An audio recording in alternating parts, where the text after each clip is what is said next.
या देवी सर्वभूतेषु शक्तिरूपेण संस्थिता नमस्तस्यै नमस्तस्यै नमस्तस्यै नमो नमः।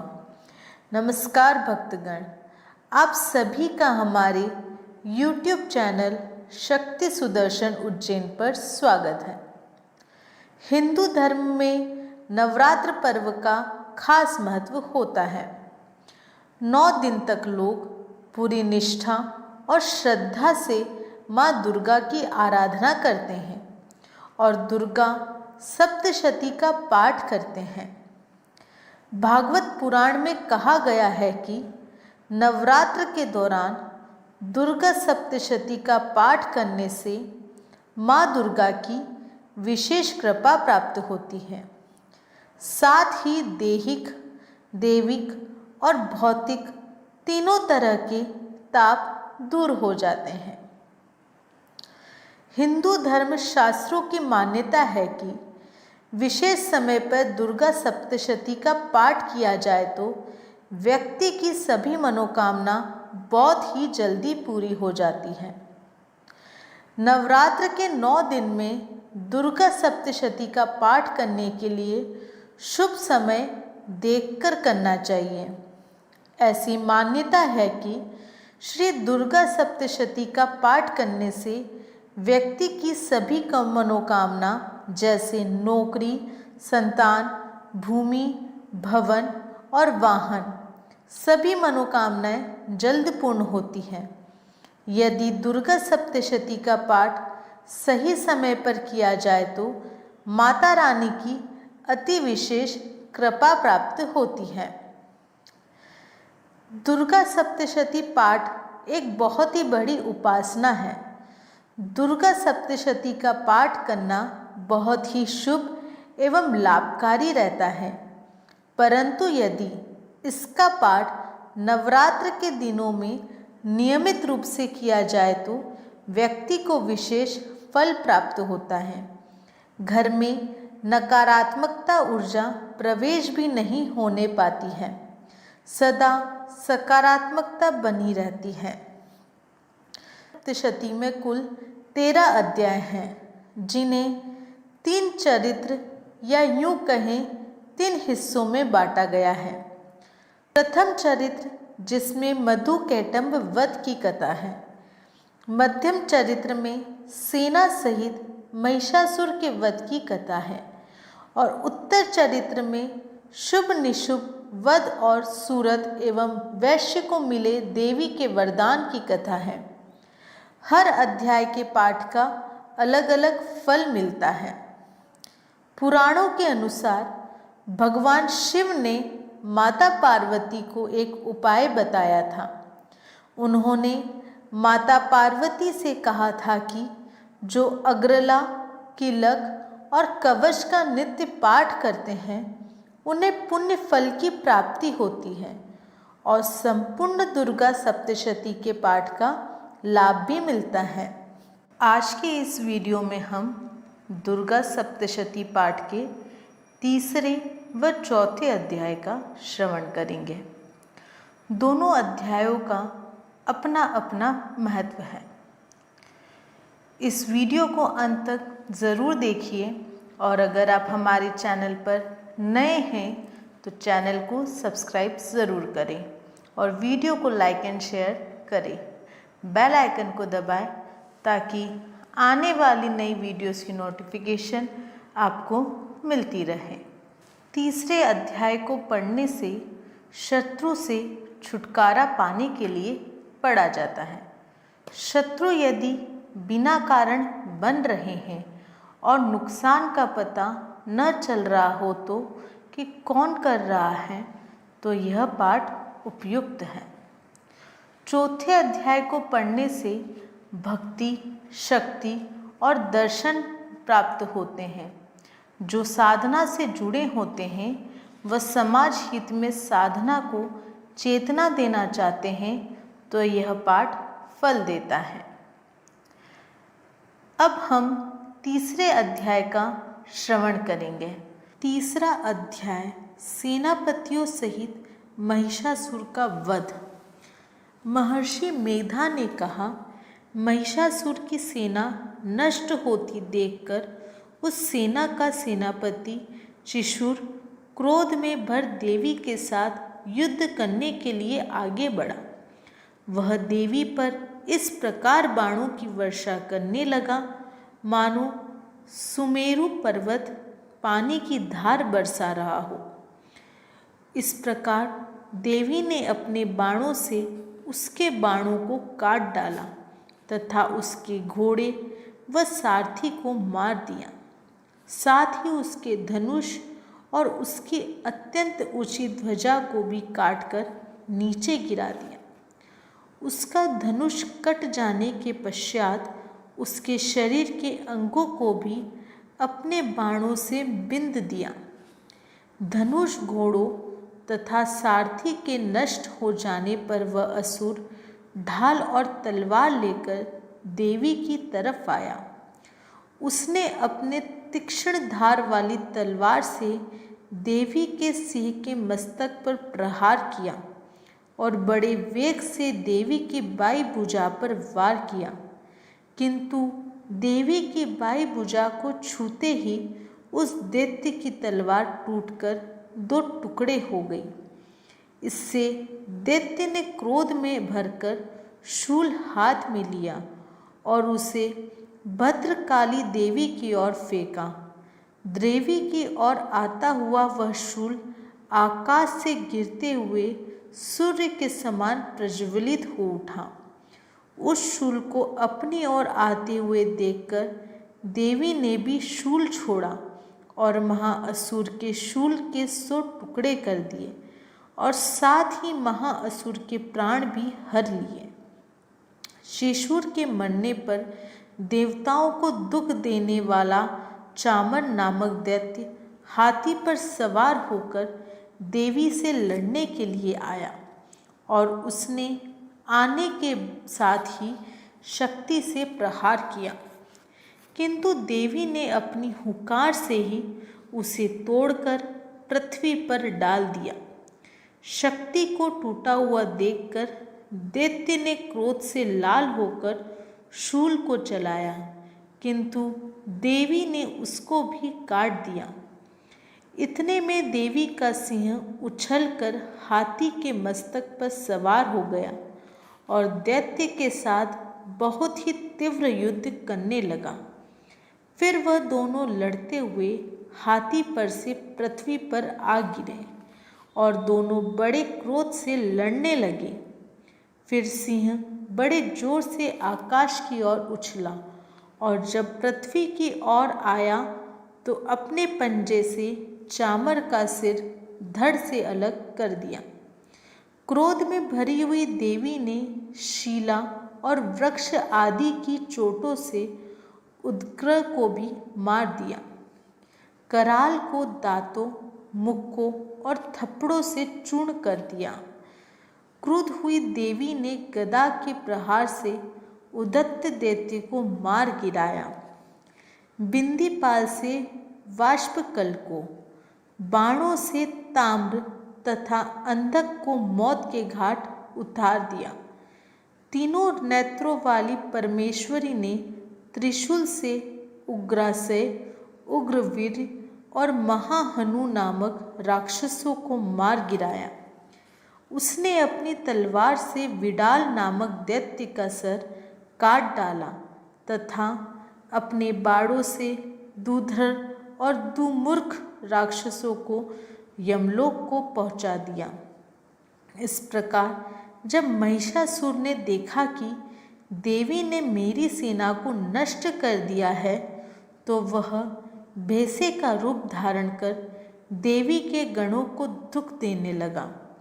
उन गणों में कितनों को उसने मुख के प्रहार से, कितनों को खुरों से, कितनों को पूंछ से, कितनों को सींगों से, बहुतों को दौड़ने के वेग से, अनेकों को सिंहनाद से, कितनों को चक्कर देकर और कितनों को श्वास वायु के झोंकों से पृथ्वी पर गिरा दिया।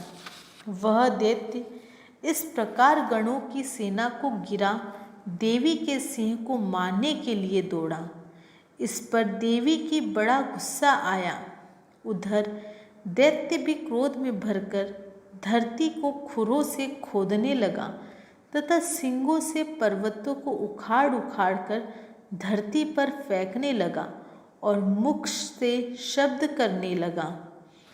महिषासुर के वेग से चक्कर देने के कारण पृथ्वी क्षुब्ध होकर फटने लगी। उसकी पूंछ से टकराकर समुद्र चारों ओर फैलने लगा।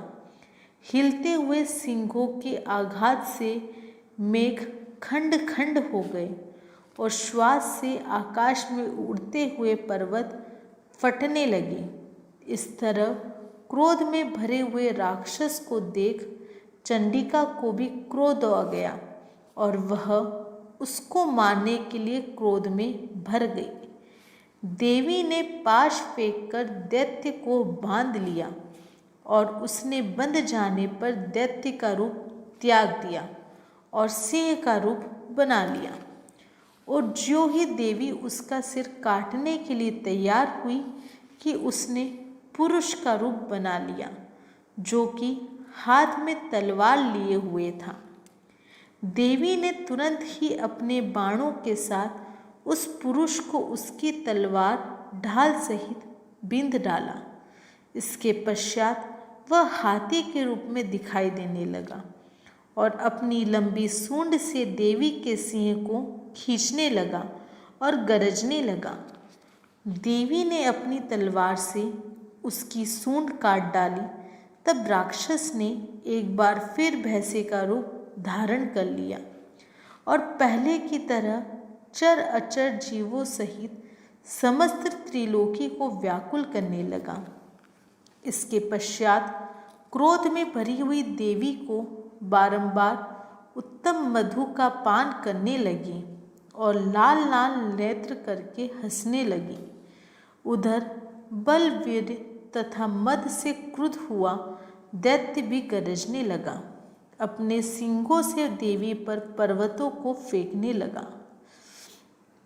देवी अपने बाणों से उसके फेंके हुए पर्वतों को चूर्ण करती हुई बोली, ओ मूढ़, जब तक मैं मधुपान कर रही हूँ तब तक तू गरज ले और इसके पश्चात मेरे हाथों तेरी मृत्यु हो जाने पर देवता गरजेंगे।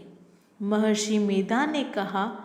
यूँ कहकर देवी उछलकर उस दैत्य पर जा चढ़ी और उसको अपने पैर से दबाकर शूल से उसके गले पर आघात किया। देवी के पैर से दबने पर भी दैत्य अपने दूसरे रूप से अपने मुख से बाहर होने लगा। अभी वह आधा ही बाहर निकला था कि देवी ने अपने प्रभाव से उसे रोक दिया।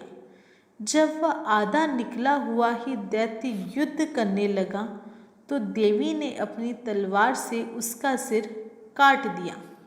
इसके पश्चात सारी राक्षस सेना हाहाकार करती हुई वहाँ से भाग खड़ी हुई और सब देवता अत्यंत प्रसन्न हुए तथा ऋषियों महर्षियों सहित देवी की स्तुति करने लगे।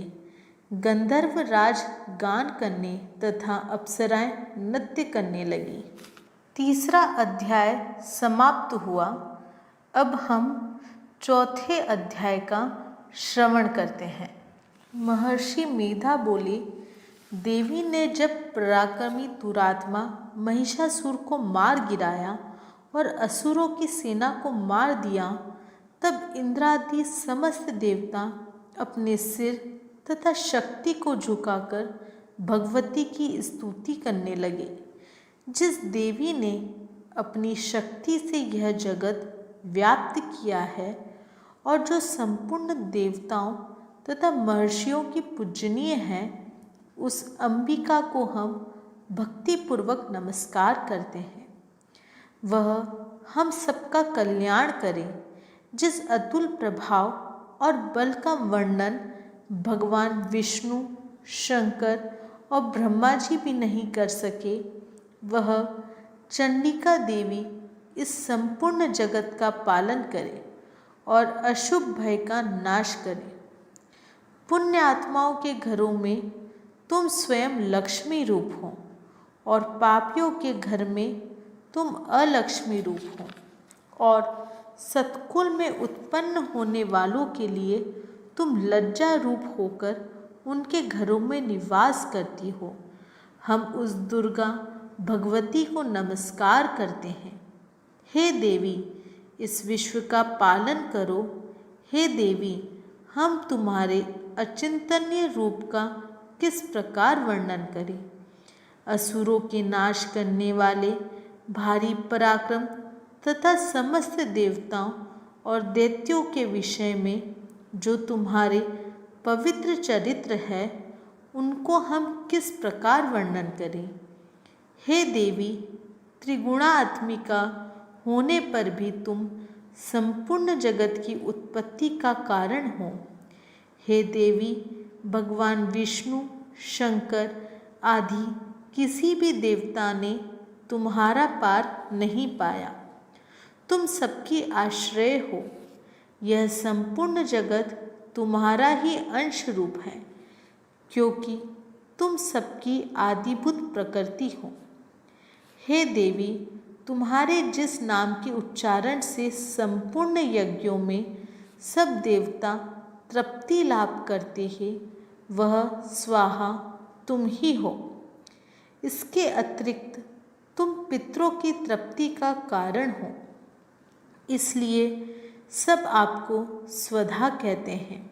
हे देवी, वह विद्या जो मोक्ष की देने वाली है, जो अचिंतनीय महाज्ञान है, स्वरूपा है, तत्वों के सार को वश में करने वाले, संपूर्ण दोषों को दूर करने वाले, मोक्ष की इच्छा वाले मुनिजन जिसका अभ्यास करते हैं, वह तुम ही हो। तुम वाणी रूप हो और दोष रहित ऋग तथा यजुर्वेद वेदों की एवं उद्गीत और सुंदर पदों के पाठ वाले सामवेद की आश्रय रूप हो। तुम भगवती हो। इस विश्व की उत्पत्ति एवं पालन के लिए तुम वार्ता के रूप में प्रकट हुई हो, और तुम संपूर्ण संसार की पीड़ा हरने वाली हो। हे देवी, जिससे सारे शास्त्रों को जाना जाता है, वह मेधा शक्ति तुम ही हो, और दुर्गम भव सागर से पार करने वाली नौका भी तुम ही हो। लक्ष्मी रूप से विष्णु भगवान के हृदय में निवास करने वाली और भगवान महादेव द्वारा सम्मानित गौरी देवी तुम ही हो। मंद मुस्कान वाले निर्मल पूर्ण चंद्र बिंब के समान और उत्तम सुवर्ण की मनोहर कांति से कमनीय तुम्हारे मुख को देखकर भी महिषासुर क्रोध में भर गया। ये बड़े आश्चर्य की बात है। और हे देवी, तुम्हारा यही मुख जब क्रोध से भर गया तो उदय काल के चंद्रमा की भांति लाल हो गया और तनी हुई बोहों के कारण विकराल रूप हो गया। उसे देखकर भी महिषासुर के शीघ्र पार नहीं निकल गए। ये बड़े आश्चर्य की बात है। आपके कुपित मुख के दर्शन करके भला कौन जीवित रह सकता है। हे देवी, तुम हमारे कल्याण के लिए प्रसन्न हो। आपके प्रसन्न होने से इस जगत का अभ्युदय होता है, और जब आप क्रुद्ध हो जाती हैं तो कितने ही कुलों का सर्वनाश हो जाता है। यह हमने अभी अभी जाना है कि जब तुमने महिषासुर की बहुत बड़ी सेना को देखते देखते मार दिया। हे देवी, सदा अभ्युदय प्रताप देने वाली, तुम जिस पर प्रसन्न हो जाती हो वही देश में सम्मानित होते हैं। उनके धन यश की वृद्धि होती है। उनका धर्म कभी शिथिल नहीं होता है, और उनके यहाँ अधिक पुत्र पुत्रियों और नौकर रहते हैं। हे देवी, तुम्हारी कृपा से ही धर्मात्मा पुरुष प्रतिदिन श्रद्धापूर्वक यज्ञ करता है और धर्मानुकूल आचरण करता है और उसके प्रभाव से स्वर्गलोक में जाता है, क्योंकि तुम तीनों लोकों में मन वांछित फल देने वाली हो। हे माँ दुर्गे, तुम स्मरण करने पर संपूर्ण जीवों के भय नष्ट कर देती हो और स्थिर चित्त वालों के द्वारा चिंतन करने पर उन्हें और अत्यंत मंगल देती हो। हे दारिद्र दुख नाशिनी देवी, तुम्हारे सिवा दूसरा कौन है? तुम्हारा चित्त सदा दूसरों के उपकार में लगा रहता है। हे देवी, तुम शत्रुओं को इसलिए मारती हो कि उनके मारने से दूसरों को सुख मिलता है, वह चाहे नरक में जाने के कारण के लिए चिरकाल तक पाप करते रहे हो, किंतु तुम्हारे साथ युद्ध करके सीधे स्वर्ग को जाए, इसलिए तुम उनका वध करती हो। हे देवी, क्या तुम दुष्टिपात मात्र से समस्त असुरों को भस्म नहीं कर सकती? अवश्य ही कर सकती हो, किंतु तुम्हारा शत्रुओं को शास्त्रों के द्वारा मारना इसलिए है कि शस्त्रों के द्वारा मरकर वे स्वर्ग को जावे। इस तरह से हे देवी, उन शत्रुओं के प्रति भी तुम्हारा विचार उत्तम है। हे देवी, तुम्हारे उग्र खड्ग की चमक से और त्रिशूल की नोक की कांति से किरणों से असुरों की आंखें फूट नहीं गई। उसका कारण यह था कि वे किरणों से शोभायमान तुम्हारे चंद्रमा के समान आनंद प्रदान करने वाले सुंदर मुख को देख रहे थे। हे देवी, तुम्हारा शील बुरे वृत्तांत को दूर करने वाला है और सबसे अधिक तुम्हारा रूप है, जो न तो कभी चिंतन में आ सकता है और न जिसकी दूसरों से कभी तुलना हो सकती है। तुम्हारा बल व पराक्रम शत्रुओं को नाश करने वाला है। इस तरह तुमने शत्रुओं पर भी दया प्रकट की है। हे देवी, तुम्हारे बल की किसी के साथ बराबरी नहीं की जा सकती है, तथा शत्रुओं को भय देने वाला इतना सुंदर रूप भी और किसका है? हृदय में कृपा और युद्ध में निष्ठुरता, यह दोनों बातें तीनों लोकों में केवल तुम्ही में देखने में आई है। हे माता, युद्ध भूमि में शत्रुओं को मारकर तुमने उन्हें स्वर्ग लोक में पहुंचाया है। इस तरह तीनों लोकों की तुमने रक्षा की है तथा उन उन्मत्त असुरों से जो हमें भय था उसको भी तुमने दूर किया है। तुमको हमारा नमस्कार है। हे देवी, तुम शूल तथा खड्ग से हमारी रक्षा करो तथा घंटे की ध्वनि और धनुष की टंकोर से भी हमारी रक्षा करो। हे चंडिके, आप अपने शूल को घुमाकर पूर्व, पश्चिम, उत्तर तथा दक्षिण दिशा में हमारी रक्षा करो। तीनों लोकों में जो तुम्हारे सौम्य रूप है तथा घोर रूप है, उनसे हमारी रक्षा करो तथा इस पृथ्वी की रक्षा करो। हे अंबिके, आपके कर पल्लवों में जो खड्ग, शूल और गदा आदि शस्त्र शोभा पा रहे हैं, उनसे हमारी रक्षा करो। महर्षि बोले कि इस प्रकार जब सब देवताओं ने जगत माता भगवती की स्तुति की और नंदन वन के पुष्पों तथा गंध अनुलेपनों द्वारा उनका पूजन किया और फिर सबने मिलकर जब सुगंधित व दिव्य धूपों द्वारा उनको सुगंधित निवेदन की, तब देवी ने प्रसन्न होकर कहा, हे देवताओं, तुम सब मुझसे मनवांछित वर मांगो। देवता बोले, हे भगवती, तुमने हमारा सब कुछ कार्य कर दिया, अब हमारे लिए कुछ भी मांगना बाकी नहीं रहा, क्योंकि तुमने हमारे शत्रु महिषासुर को मार डाला है। हे महेश्वरी, तुम इस पर भी यदि हमें कोई वर देना चाहती हो तो बस इतना वर दो कि जब जब हम आपका स्मरण करें तब तब आप हमारी विपत्तियों को हरने के लिए हमें दर्शन दिया करें। हे अंबिके, जो कोई भी तुम्हारी स्तुति करे तुम उनको वित्त समृद्धि और वैभव देने के साथ ही उनके धन और स्त्री आदि संपत्ति बढ़ावे और सदा हम पर प्रसन्न रहे।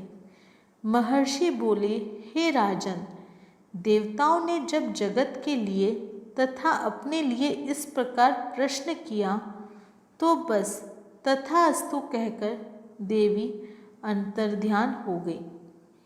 है भूप, जिस प्रकार तीनों लोकों का हित चाहने वाली वह भगवती देवताओं के शरीर से उत्पन्न हुई थी, वह सारा वृत्तांत मैंने तुझसे कह दिया है। और इसके पश्चात दुष्ट असुरों तथा निशुभ शुभ का वध करने तथा सब लोगों की रक्षा करने के लिए जिस प्रकार गौरी देवी के शरीर से उत्पन्न हुई थी, वह सारा वृत्तांत में यथावत वर्णन करता हूँ। आपको यह हमारी वीडियो कैसी लगी कमेंट बॉक्स में ज़रूर बताएं और अगर आप हमारे इस चैनल पर नए हैं तो चैनल को सब्सक्राइब ज़रूर करें और बेल आइकन को दबाएं ताकि आने वाली नई वीडियोस की नोटिफिकेशन आपको मिलती रहे। जय श्री महाकाल।